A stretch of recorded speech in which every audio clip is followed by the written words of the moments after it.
কলকাতা বইমেলা যবে থেকে শুরু হয় তবে থেকেই শিল্পীরা কলকাতা বইমেলায় বসে ছবি আঁকে এবং সেই শুরুতেই শিল্পীরা ছিল। হঠাৎই 48তম কলকাতা বইমেলায় আমরা যে জায়গায় বসি সেই জায়গায় ব্যারিকেড করা হয়, ঘিরে দেওয়া হয়। আমাদের বলা হচ্ছে এবারে আমরা বসতে দিতে পারছি না। কারণটা কি? কারণটা হচ্ছে যে আমাদের এখতিয়ারে নেই, এটা হচ্ছে রাজ্য প্রশাসনের এখতিয়ারে আছে। তাদের যদি কোনো প্রতিনিধি বলে দেয় তাহলে আমরা বসতে দিতে পারবো।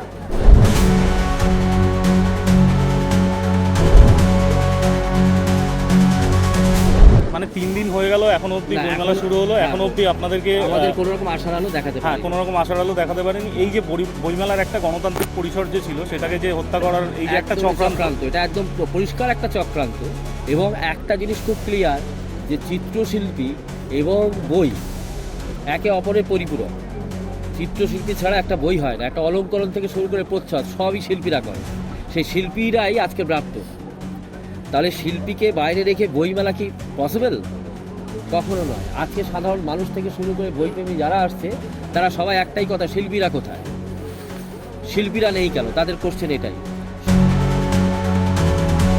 আপনারা কি পরে কোনো আমাদের মুভমেন্টে যাব।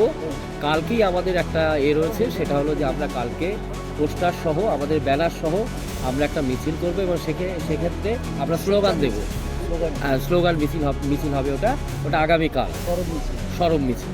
সেটা আজকে মৌন ছিল, কালকে সরব হবে। এবং তারপরেও যদি না কোনো রকম আমরা আশার আলো না দেখি গিল কর্তৃপক্ষ থেকে, তাহলে আমরা সরাসরি সিএম এর কাছে যাব।